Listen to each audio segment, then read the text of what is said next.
Gold H4 time frame इतनी बड़ी news होने के बाद भी, क्योंकि पिछले हफ्ते फेड स्पीच भी थी, एनएफपी भी थी, सर्विस पीएमआई नंबर भी था, उसके बाद भी गोल्ड ने ये रेंज ब्रेकआउट नहीं की। लेकिन action same to same expected था कि पिछले हफ्ते मोस्टली गोल्ड करेक्शन करेगा और गोल्ड ने वो करेक्शन किया। अगर नए लेवल के रूप में देखें तो 2930 आपका नया रेजिस्टेंस लेवल है। जब तक प्राइस इस लेवल के नीचे है टेक्निकली ये बेरिश है। चार्ट को आप पहली bearish wave W counter trend correction X, उसके बाद downside next impulsive wave Y के रूप में मार्केट को देख सकते हैं।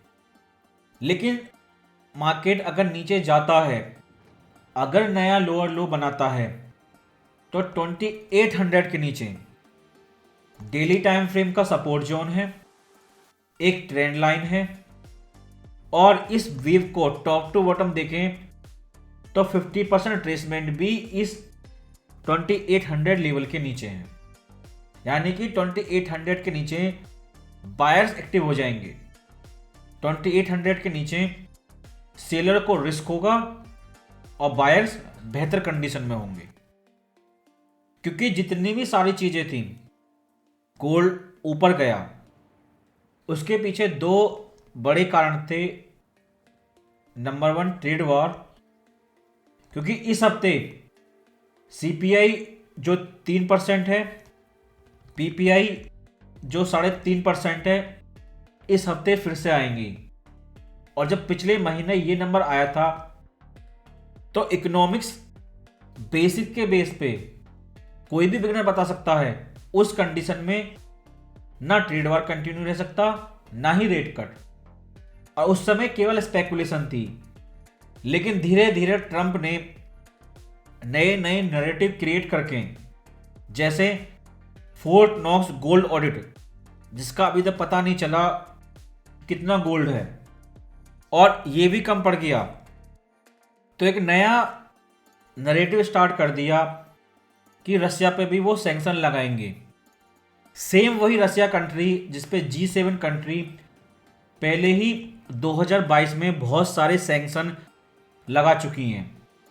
जब तक पीस न्यूज़ फाइनल नहीं हो जाती तब तक वो सैंक्शन लगाएंगे। और पुराने सैंक्शन के बाद नए सैंक्शन लग भी जाते हैं तो उससे क्या फ़र्क पड़ता है? जिनके होने या होने से कोई फ़र्क नहीं पड़ेगा। क्योंकि जो पुराने टैरिफ थे जिसकी वजह से गोल्ड ऊपर गया इस बॉटम से टॉप तक, ट्रम्प के इनॉग्रेशन से पहले, व्हाइट हाउस में पहला दिन स्टार्ट होने से पहले गोल्ड ऊपर जाना स्टार्ट हो गया।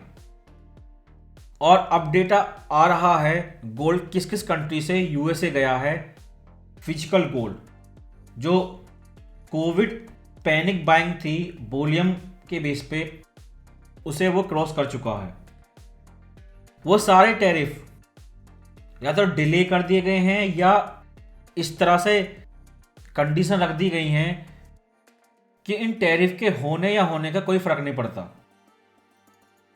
इसलिए ट्रंप उस सीपीआई नंबर के बाद जैसी पॉसिबिलिटी थी कि कोई तो पैनिक होगा, ट्रंप इस चीज़ को डायरेक्ट नहीं बोल रहे हैं, लेकिन वो सीक्रेटली ट्रेड वॉर को लेकर पैनिक हैं, स्पेशली लास्ट सीपीआई नंबर के बाद।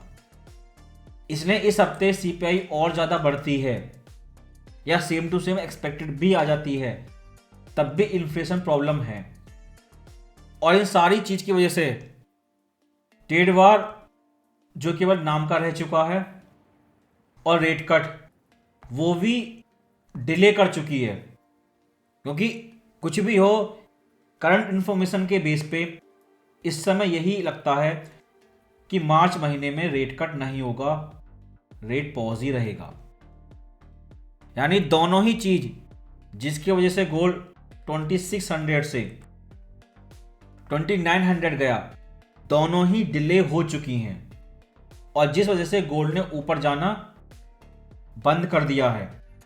लेकिन न्यूज़ अब कंफर्म कर रही हैं अगर ऐसे ही रहा तो गोल्ड में साइडवे करेक्शन स्टार्ट हो चुका है, क्योंकि इस हफ्ते की एक्सपेक्टेशन है पिछले हफ्ते के करेक्शन के बाद गोल्ड नीचे जाए, लेकिन कितना।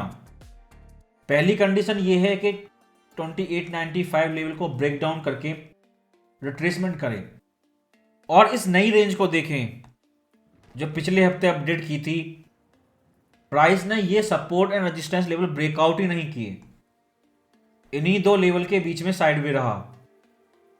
लेकिन हमारे बायस इस हफ्ते पेरिस हैं, क्योंकि ट्रेड वार भी डिले हो चुका है और रेट कट भी डिले हो चुकी है।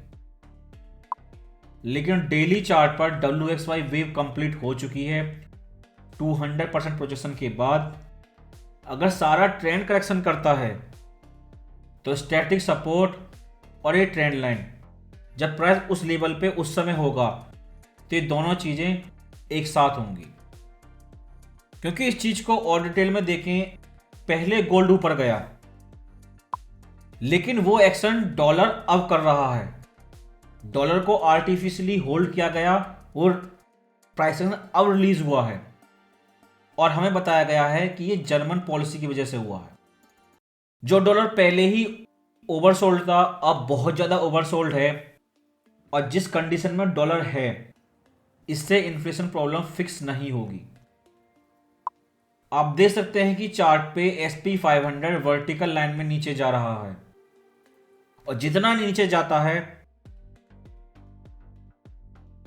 ट्रम्प की टोन उतनी ही ज्यादा बदलती जाती है। अगर ये सेल ऑफ नहीं रुकी जिसकी वजह से डॉलर को बहुत ज्यादा वीक किया गया है तो लास्ट में उन्हें क्लियर ही बोलना पड़ेगा कि ट्रेड वार खत्म। लेकिन चार्ट पर यह चीज पूरी तरह विजिबल है, वर्टिकल लाइन में लिखी हुई है कि ये रिसेशन पैनिक है। और फ्राइडे की स्पीच जिसमें NFP नंबर कम आया, अनएम्प्लॉयमेंट रेट बढ़ी, उसके बाद भी फेड ने बोला इकॉनमी ठीक है, उसमें कोई कमी नहीं है और कुछ भी करने की कोई ज़रूरत नहीं है। क्योंकि उनके कुछ करे बिना ही डॉलर पूरी तरह कलेप्स हो चुका है पिछले हफ्ते। इसलिए जब भी मॉनेटरी हिस्ट्री पढ़ी जाएगी उसमें कोई आंसर नहीं मिलेगा, कोई ट्रैक नहीं मिलेगा। लेकिन हुआ वही जो ट्रम्प चाहते हैं, वीक डॉलर किया गया ताकि स्टॉक मार्केट क्रैश को और ज़्यादा होने से रोका जाए। क्योंकि बिगिनर इंट्राडे ट्रेडर के लिए इंट्राडे H4 टाइम फ्रेम पर अगर प्राइस ब्रेकआउट कर भी देता है फ्राइडे क्लोजिंग के बेस पे तो डबल टॉप की पॉसिबिलिटी है। मैक्सिमम 2956 तक आपको रिस्क मैनेज करना होगा और हर चीज डिले होने की वजह से पेरिस पॉसिबिलिटी बढ़ चुकी है। सपोर्ट ब्रेकडाउन हो गया तो सेलर और एक्टिव हो जाएंगे और इस काउंटर ट्रेंड करेक्शन के बाद अगली इंपल्सिव वेव डाउनसाइड जा सकती है, जिसकी क्लियरिटी 2895 लेवल के ब्रेकडाउन होने पर हो जाएगी और 2800 से पहले बायर्स के पास क्लियर सपोर्ट जोन नहीं है। इसलिए इस हफ्ते हमें देखना होगा प्राइस नीचे जाता है कितना जाएगा और कहां तक जाएगा। केवल रिट्रेसमेंट पिछले हफ्ते का या उस लो को रिटेस्ट करेगा।